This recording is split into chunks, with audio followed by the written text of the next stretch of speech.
You're listening to the Girl Dad Show.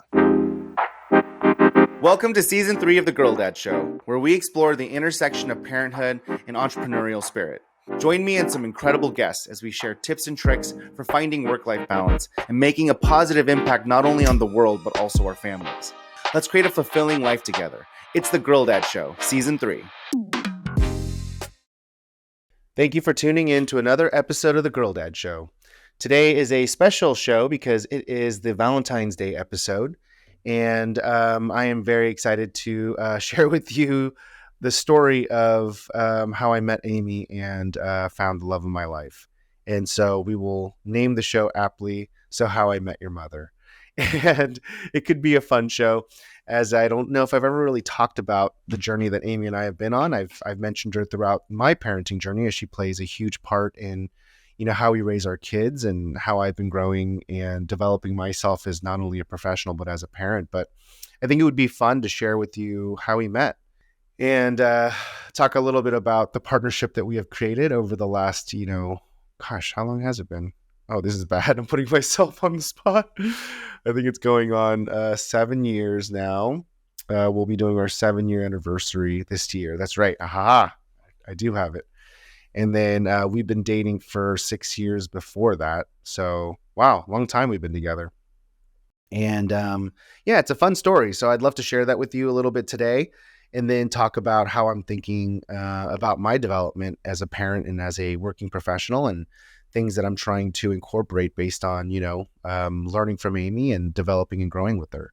She is an incredible woman. And I think that there's a lot to learn from her as I'm learning from her as we speak. So let's jump into it. So I was a Mountain View resident at the time, and I was very, very involved in the Chamber of Commerce and doing a lot of volunteering in nonprofits. I was exploring this cross section of how to build my professional career while also building social solutions for the world. And it was kind of like the burgeoning aspects of like Tom Shoes and Warby Parker. This is kind of like the heyday of those things, and watching these companies be able to enact social change while, building a profitable company was very fascinating to me. And so I was kind of involved in a lot of idea changes at that time. And I was very courageous, a lot more courageous and outgoing than I am now. And I was volunteering a ton and trying to figure out my purpose in life, right? And really applying a lot of my business skills inside of nonprofits and doing a lot of volunteer work.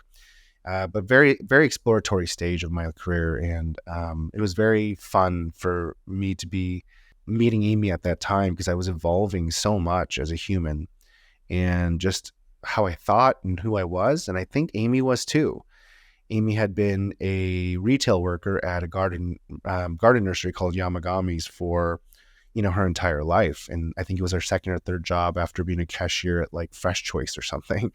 And she was coming to the point where I think we were both, early 30s, or we were both turning 30. And we were thinking about, different transitions in our life. And on her side, it was, I think, more around, do I want to explore something else, besides just being a, general manager at a garden nursery. And for me, it was more around exploring, what it is that I wanted to do with my life, in addition to making money and just trying to figure out what my purpose was. And we kind of met at the same time, and we were introduced by a mutual friend because she was started to reach out to her network and started to ask if they would give her some guidance or at least be able to interview and just talk to her about, what their job was like and what they did and they saw for their career trajectory. And I think she was in a very highly discovery phase, just wanted to like see what the world had because she had been so siloed inside of this one profession. And so the mutual friend said, hey, if you want to meet a lot of people in a lot of different industries, you should meet Young. Young can connect you a lot faster and help you do this a lot quicker if you're trying to explore a lot of different industries and professions. And so at the time, I was the chair of the Young Professionals group in Mountain View and organizing a lot of different networking events and helping young people build their network and build their Rolodex, so to speak. And and conducting a lot of these events. And we got introduced. I invited her to a happy hour, a gosh, what was it? It was a St. Patrick's Day happy hour. And I asked her to come, and I told her I could start introducing her to people at that event itself, but happy to start like figuring out how I can help her in person. And she came, and it was awesome. And it's so funny because we look back at this first photo we took, even to this day, and kind of laugh about it. But there's a photo of us that we I guess we can actually edit that photo into for you to watch and see. But there's a photo of us where we're literally holding each other and kind of face to face, and I'm wearing a beard and a leprechaun hat, and it looks like we've been married for years, right? But people don't realize that photo was the first time we had ever met. I had shaken her hand, and we got introduced by our mutual friend.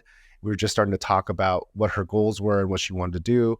And the event photographer had just come by and said, "Hey, can I take a photo of you guys?"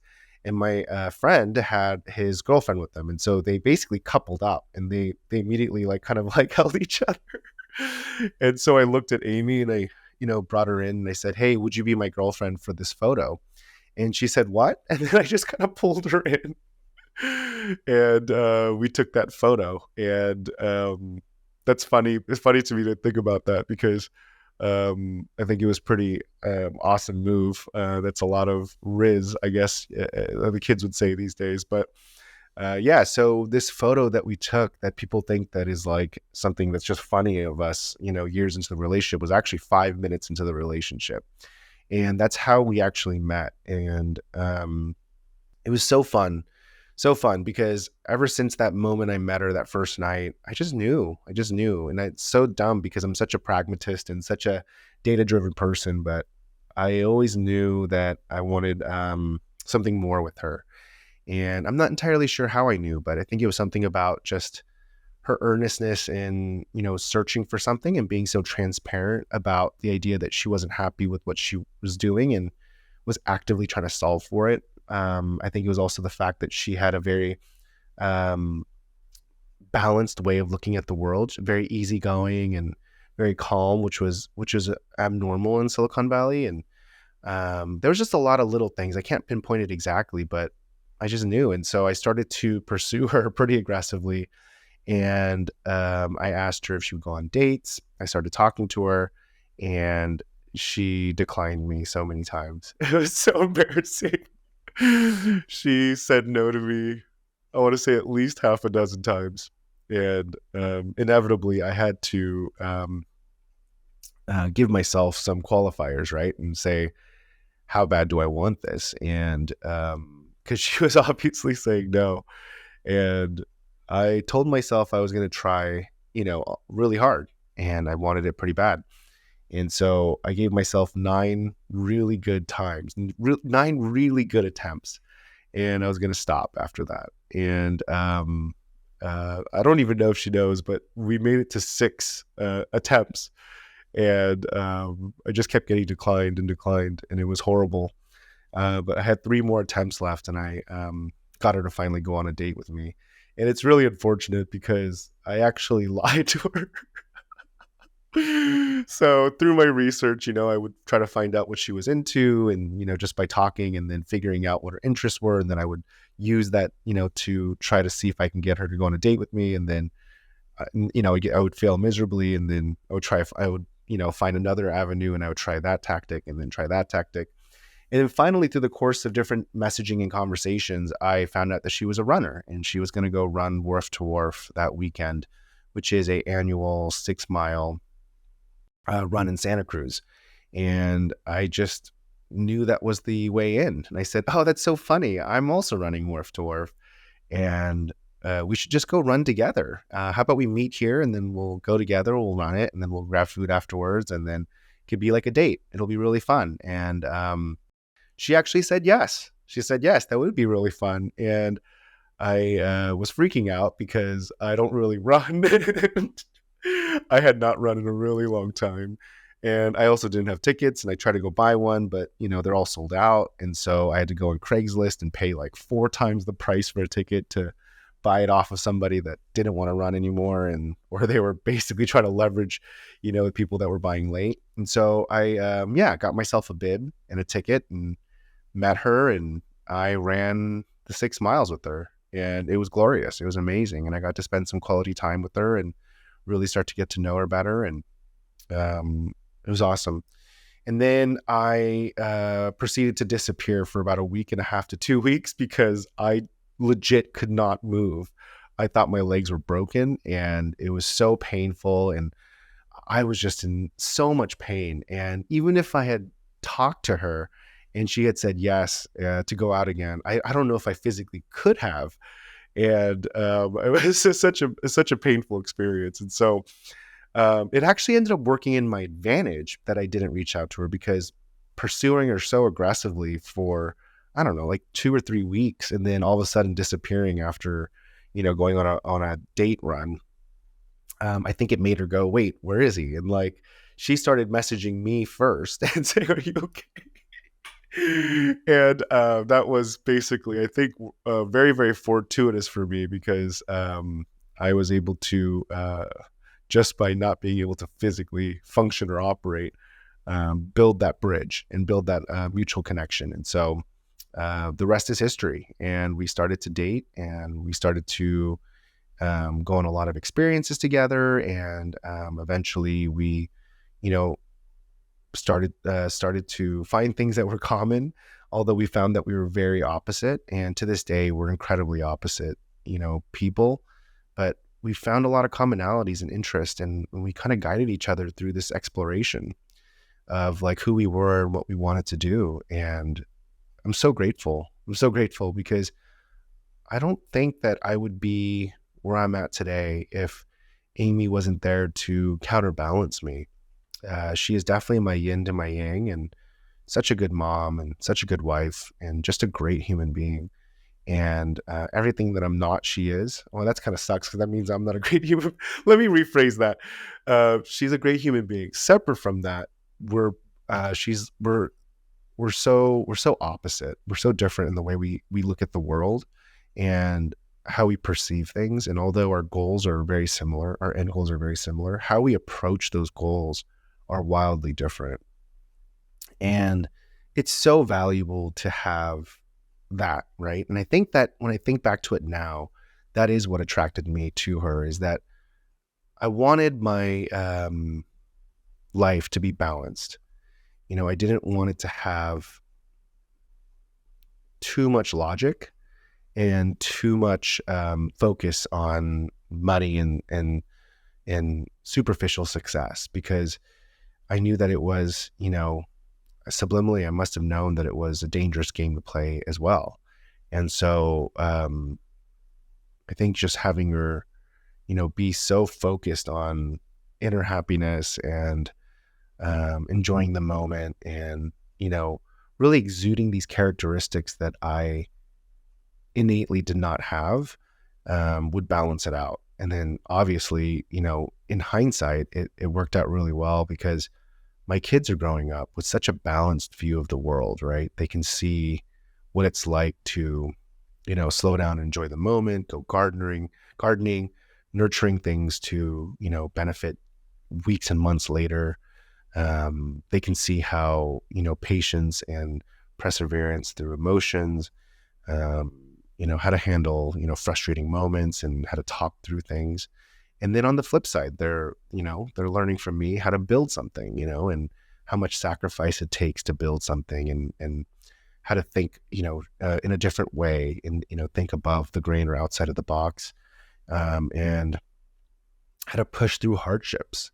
Right. And so I'm not saying that one is better than the other. I think you need both. And being able to provide that for myself, in a partner, is super valuable. And then being able to provide that for our kids is even more valuable. I don't know if we would be here if it wasn't for Amy. I'm sure I would have risked way too much and I'd be dead in a ditch somewhere. She is definitely the balancer, right? She equalizes everything. And so so grateful for the relationship that we have and the partnership that we have.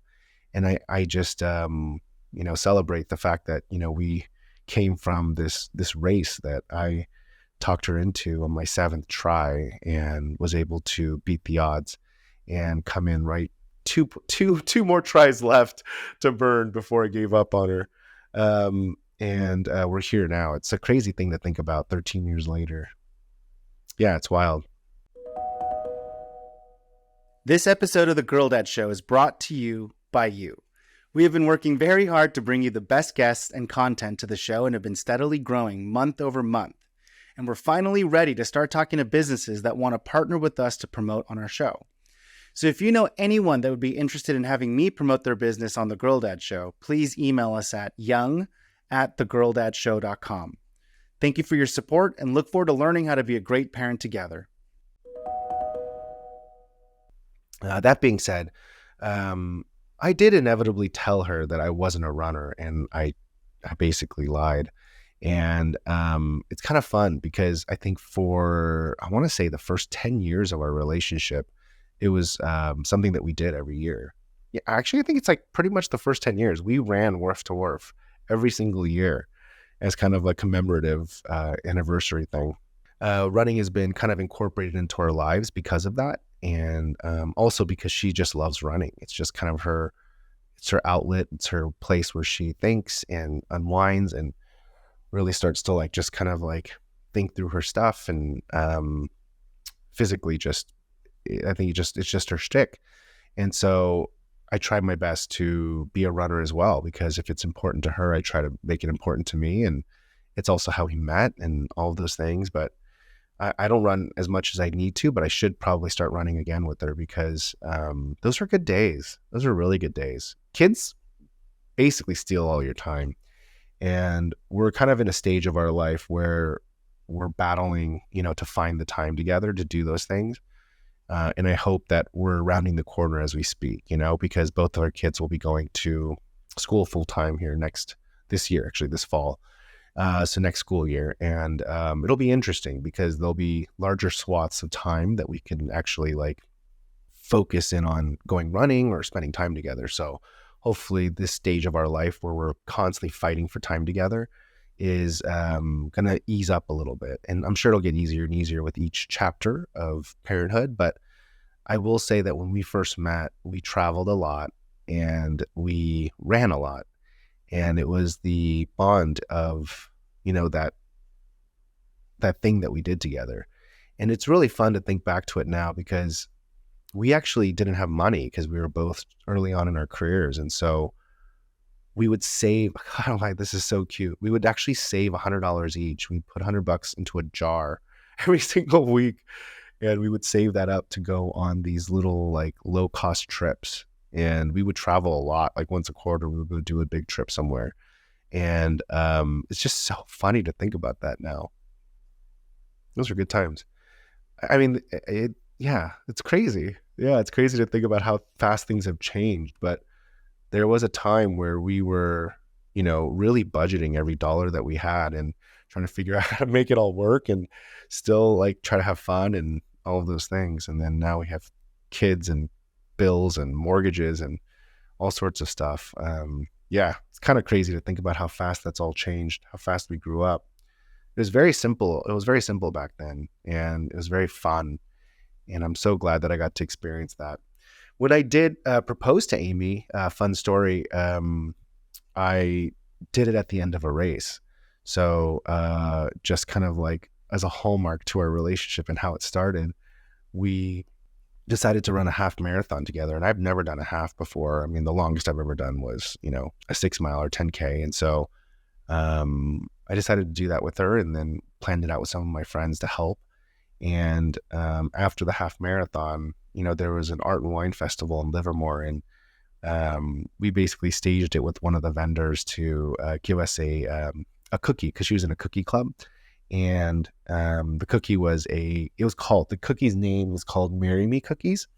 And so staged it with one of the vendors to give her a Marry Me cookie. And she had won one of her cookie competitions or cookie club, awards for the Marry Me cookie. And so she knew what it was the moment she saw it. And I was able to propose after the race. And it's kind of fun to think about how much running has been a part of our relationship in the early days and how it's not even a part of anything that we do right now. So that's a really good thing for me to mark mentally and start incorporating that as we start to embark on the next chapter of our journey and our marriage and our partnership. But all in all, that's the story of how I met Amy, and hopefully this serves as a record for my girls as they get older. They can reference back to this video about how I met their mother and why I love her so much, and how this is an unbelievable journey that we're on. And I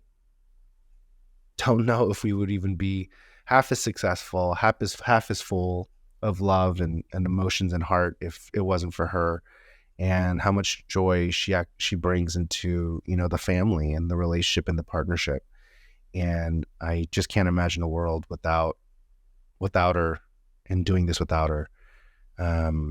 There's a big saying in you know, successful people that, you know, more than your co-founder or your business partner, your spouse, your relationship is the most important person in your success. And I will have to say that Amy is absolutely the reason why we're anything remotely successful, or how we have upgraded our professional levels of success. She is absolutely the anchor and the pivotal catalyst that has allowed us to leapfrog and jump and make these big changes, because she balances me.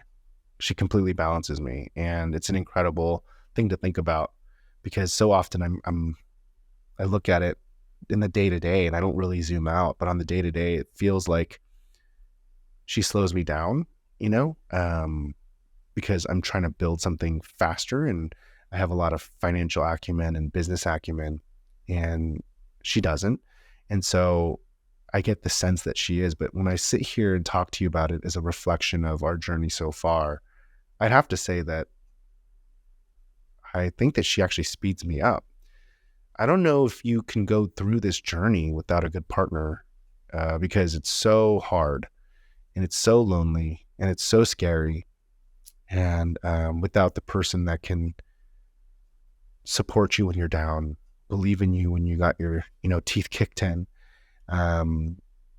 champion you when you're doing well, that is actually probably more important than any hard skill that you'll ever learn, because it's such an emotionally hard journey to build business, and it's so risky to do this, that I will have to say that she is probably the most important thing to any amount of success that we have created. So cheers to her, and cheers to Valentine's Day, cheers to love, and cheers to how we met. I think it's such a funny story of how we met, and I'm so grateful that she said yes to me on the seventh try.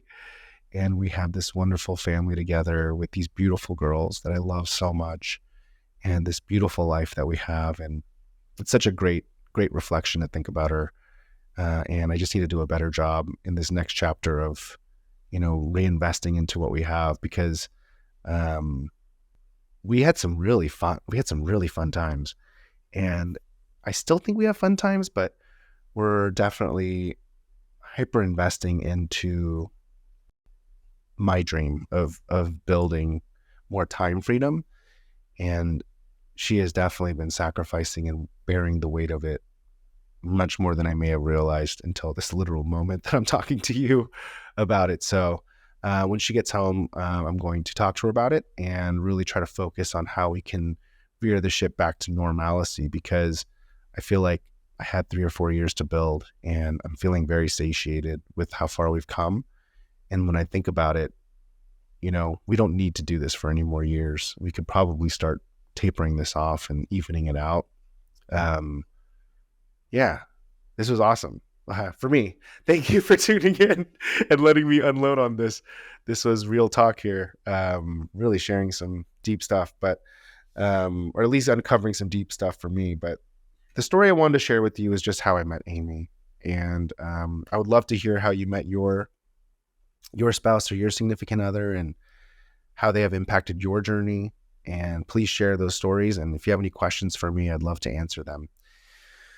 All right, so that concludes the episode of How I Met Amy, and I'm hoping that you've enjoyed it and it helps you along in your journey. Thank you again for tuning into the Girl Dad Show. Please, please, please like and subscribe. This show is my pride and joy, but it is definitely something that is very hard to do. It's become much more clear and focused over the last few weeks as we, battle, the recession with all these other businesses. It's compounding very quickly that this could become, a very extraneous expense in both money and time. So it just would mean the world to me if you could just share it, like it, give it a 5-star review. It's costly, and would love the support in any way that you can. Thank you so much for tuning in and all of your support thus far, and look forward to talking to you next time. Thank you again for listening to the Girl Dad Show. To help our show grow, please let us know who we should interview next by filling out the form on our website or commenting below.